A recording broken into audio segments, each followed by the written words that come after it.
Journal d'exploration. Semaine 1. Jour 1. Mercredi 11 juin 2025. Picou sur l'archipel des Açores.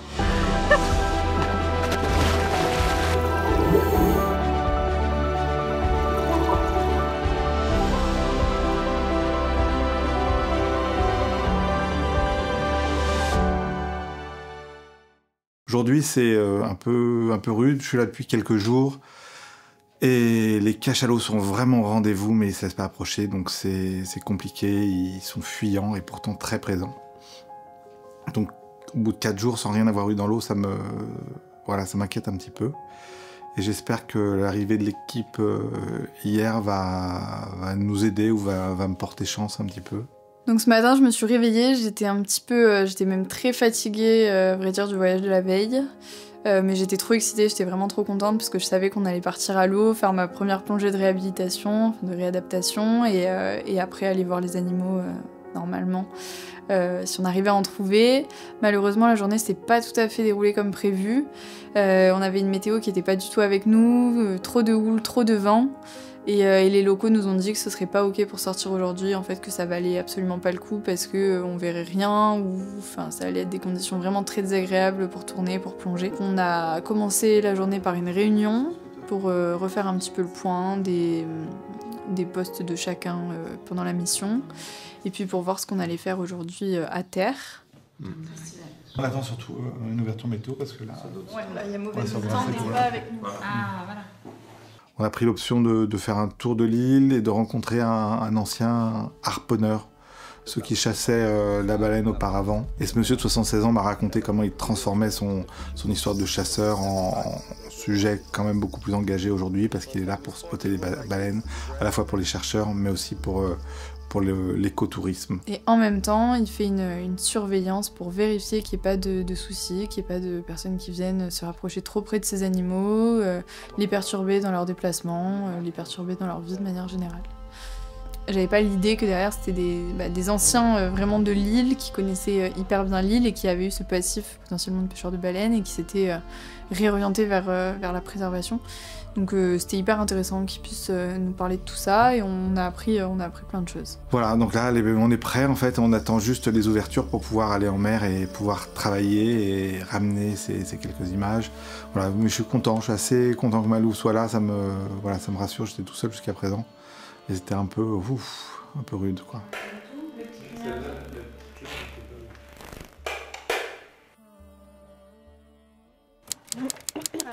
Donc ça c'est les réviseurs, tu vois. Ok, c'est bon. C'est bon.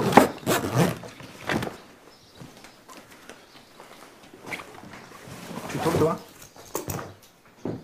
Le mien, hein, c'est ça? Ouais, c'est le tien. Et qu'on n'a pas réussi. Aujourd'hui, c'était encore une journée assez compliquée, avec du temps mauvais, une mer très houleuse. On a vérifié que c'était bon pour partir en mer, parce qu'il restait une bonne houle les jours précédents, et on a choisi de partir quand même, en sachant qu'on allait se faire un petit peu brasser.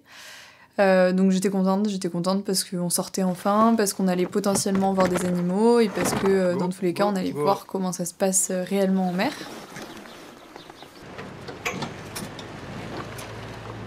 On a eu un repérage de cachalots dans le nord de Pico. Ça a été long pour accéder à cette zone-là et tout le monde n'était pas en forme à bord. Je pense notamment à lui là-bas, qui était bien malade malgré les patchs de scopolamine. Il est pas trop marin.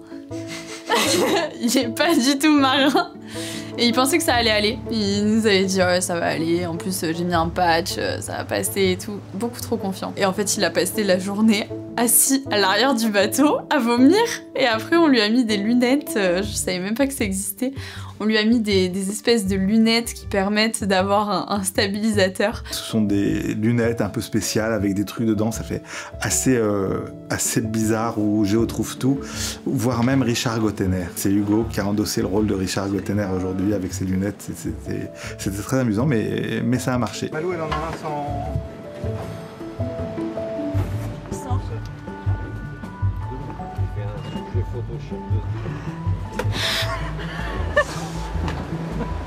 Concentre-toi du coup.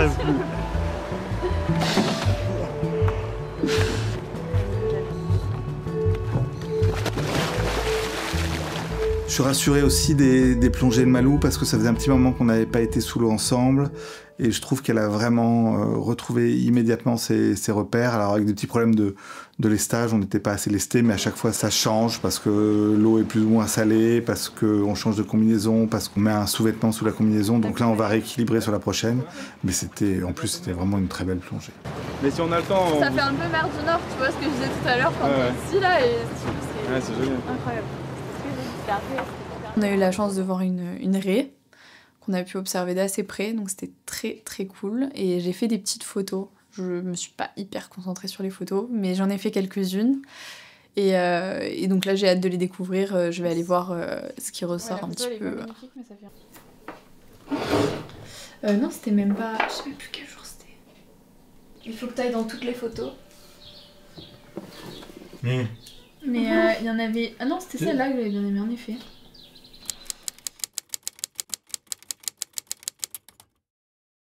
Les jours passent et se ressemblent et ça c'est un peu terrible pour moi parce que je rentre rien. Ça fait une semaine quasiment que je suis là. Je suis arrivé avant les autres et j'ai pas une photo valable en tout cas. Les conditions sont difficiles. Dehors c'est la pluie et le vent. Et malgré les ouvertures qui étaient annoncées aujourd'hui, la météo est restée super couverte et super dense. On est retourné pour faire des images sous-marines en plongée. Donc voilà, on a fait une petite plongée tranquille à la base, parce qu'en fait on a fait la même hier, donc on s'est dit petite plongée de réadaptation, ça va le faire. Et en fait c'était une plongée horrible. Il y avait du courant, il y en avait déjà hier, mais il y en avait pas mal aujourd'hui. Et surtout, on n'a pas compris pourquoi, mais on était 3 sur les 4 à plonger à avoir des masques qui faisaient une buée, mais juste folle. Alors que, c'est les masques qu'on avait hier, et hier il n'y avait aucun souci. On s'en est très bien sorti toute la plongée, et là, impossible. On a passé plus de temps à faire des vidages de masques qu'à regarder les poissons. Impossible de filmer sous l'eau du coup parce qu'on ne nous voyait pas, le vidéaste il voyait rien, c'était une horreur. Donc plongée assez fatigante et assez frustrante pour le coup.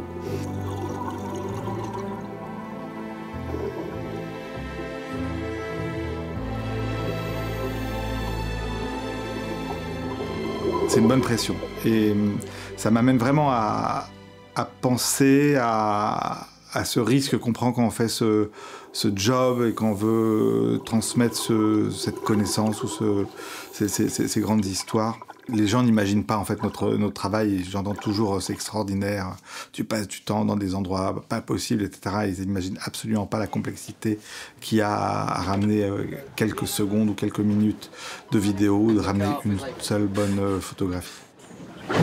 Up and down, up and down. Le truc que j'ai observé dans l'équipe, c'est qu'on n'est pas du tout vaillants. En vrai, on est tous patchés avec des patchs qui sont censés nous enlever le mal de mer et on est tous malades. J'avais l'impression d'un film d'épouvante où on retrouve un bateau flottant dans le brouillard avec 6 personnes allongées au milieu, tous avec soit en combinaison, soit avec les vestes rouges. J'étais en sieste à un moment donné, accrochée à un pare-battage comme je pouvais, c'était horrible.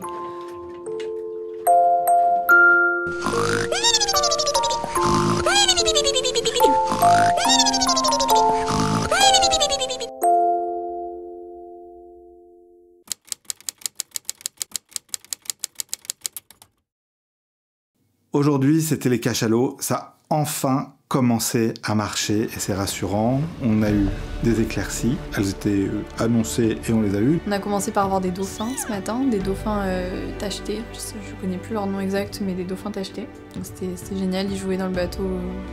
C'était très très cool. Avec Roberto, on a essayé de se mettre à l'eau avec eux, mais malheureusement, on n'a pas réussi à les avoir sous l'eau.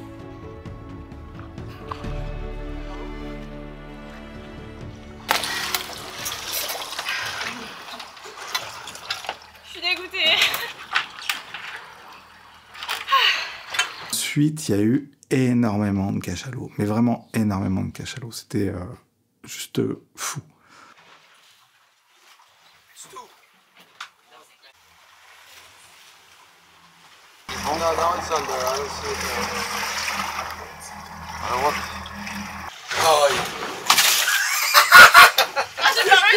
Oh, Manu!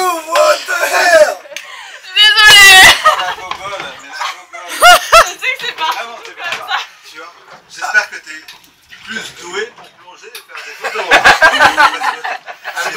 Après, on a réussi à... Enfin, surtout moi, j'ai réussi à m'approcher d'un cachalot. Donc c'était trop cool. C'était vraiment genre incroyable. J'étais un peu stressée au début puisqu'on se préparait tous les trois à pouvoir aller dans l'eau. Et donc on se préparait avec les appareils photo, la caméra pour Roberto. Et on était prêts à pouvoir sauter à tout moment et aller essayer de s'approcher un petit peu. À un moment, il y a une mise à l'eau, et moi, je suis resté coincé comme un idiot sur le bateau. J'ai coincé ma palme dans l'échelle. J'ai pas réussi à me mettre à l'eau avec précipitation et assurance. Donc, je suis resté sur le bateau. J'ai été vraiment décalé, donc j'ai pas vu le cachalot. Et Malou, elle a fait un tête-à-tête avec je pense, un jeune mâle. Et je me suis retrouvée avec mon petit appareil photo, un cachalot que j'avais jamais vu en fait. J'ai vu une fois des baleines dans l'eau, mais là, le cachalot, je savais pas trop quel comportement ça allait avoir, si ça allait me foncer dedans, s'il fallait que je m'en méfie vraiment, parce que ça pouvait mettre un coup de queue sans vouloir me faire mal ou quoi. Et je me suis dit, bon, j'y vais quand même, parce que j'ai trop envie de le voir. Donc j'ai commencé à palmer vers lui et tout. Et en fait, on s'est retrouvés face à face. À un moment donné, je me suis un peu écartée. Et lui a commencé à descendre tout doucement.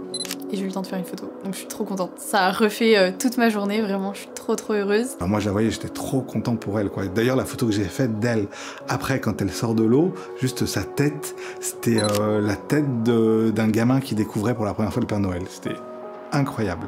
Après, ça a été un petit peu fatigant parce qu'on a essayé de retourner à l'eau pas mal de fois avec Roberto surtout, et pour faire des images en fait. Mais les animaux, ça s'est pas du tout approché, donc on n'insistait pas plus que ça. On y allait une fois, on essayait de voir s'ils sondaient ou pas, et s'ils sondaient, c'était tant pis pour nous, quoi. Donc assez éprouvant de descendre, de remonter, de descendre, de remonter, de se déséquiper et tout, assez fatigant, mais franchement, dans l'ensemble, trop bonne journée. Et j'ai trop hâte d'y retourner demain en espérant pouvoir les voir un petit peu plus longtemps. Donc ça, voilà. Et là, on va faire un petit apéro avec les gens du club de plongée parce qu'ils sont hyper cool. Donc ils vont venir à la maison et on va faire un petit apéro tous ensemble. Ça va être très sympa.